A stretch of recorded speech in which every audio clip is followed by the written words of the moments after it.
undo. Yes, that. In examples, you must have heard of Lady Macbeth washing her hands 1,000 times. Many compulsive symptoms and obsessive symptoms are a result of this type of mechanism. That you do something and then try to undo it. So the mechanism is called undoing. It's called undoing. Its feature seems to be that the undoing doesn't really take place. It doesn't. Because it's only symbolic. Right? And it's only essentially sort of almost imaginary, I should say.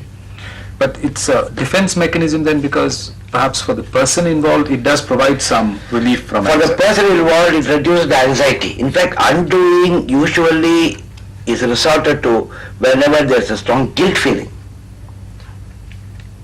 I see. And the actual undoing is not possible. No, so not possible. it's symbolically undone and some relief from guilt is obtained. Right, that's all. That's all. So it's usually connected with guilt then. Right. Yes, undoing is usually connected with guilt, which generates anxiety.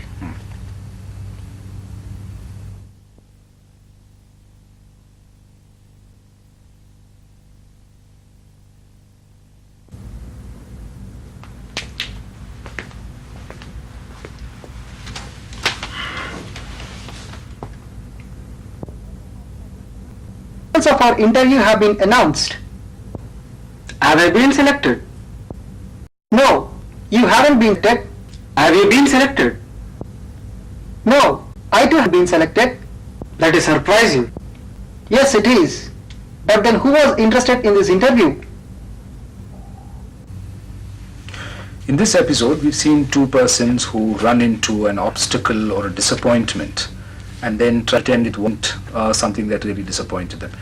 What is the mechanism here, Professor? Well, Tharu, this is what we call the mechanism of rationalization. You could say that these two fellows were not sure of their success at all, right? And then subsequently they find that they have not passed the examination or they have not succeeded in the interview. And finally they end up saying that they were not anyway interested. The usual sour grape mechanism. I see. So as soon as what you desire doesn't come your way, you explain it away.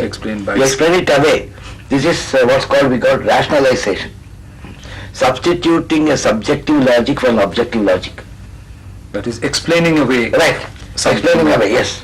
And refusing to face the consequences or the logical consequences. You say the bad worker blames the tools or the sour grapeism. Yes. Anyway, I didn't want it, so I was not. This type of logic.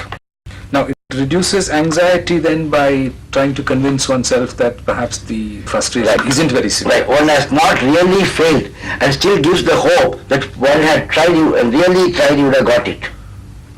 So what in this case they are trying to say that they really didn't want it. So their egos are protected through that.